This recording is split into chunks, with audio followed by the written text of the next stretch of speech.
It's weird to think that in a summer where we've already seen the 5th Spider-Man movie, the 2nd Captain America movie, and the umpteenth Godzilla movie, that the 7th X-Men movie would end up feeling the freshest out of all of them. But for some reason, X-Men Days of Future Past has been the best movie of this summer blockbuster season thus far.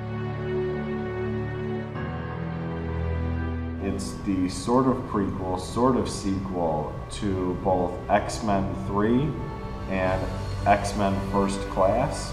This movie features Hugh Jackman as the Wolverine, who is sent back in time to stop the rise of mutant-killing robots named the Sentinels. But in order to do that, he has to bridge the gap between arch-enemies Professor Charles Xavier and Magneto. Professor X is played by Patrick Stewart in the future, and in the past is played by James McAvoy. And Magneto in the future is played by Sir Ian McKellen, and in the past is played by Michael Fassbender. This is a movie that largely survives on the skill of its cast.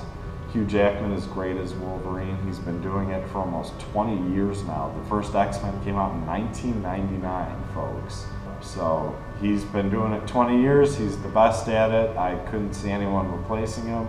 I hope they don't in future movies. The cast, which includes not only Hugh Jackman, but Oscar winners and Oscar nominees like Jennifer Lawrence, Halle Berry, Michael Fassbender, James McAvoy, Peter Dinklage. It's just a really well assembled cast, helmed by a really excellent director, and that's Bryan Singer, who made the first two and the two really great X-Men movies.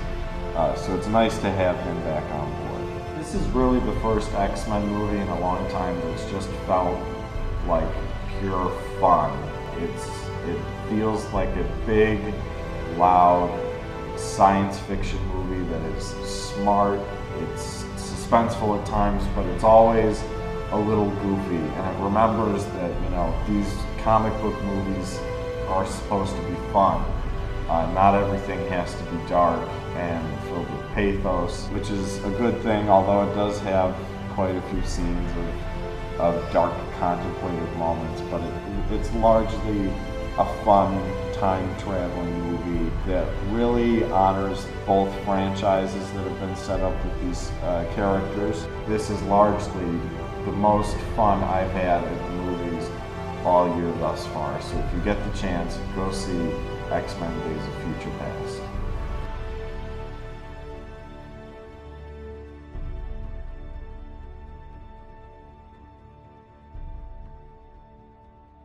With the caveat that you've seen the other 6, because if you haven't, I doubt you'll understand what's going on.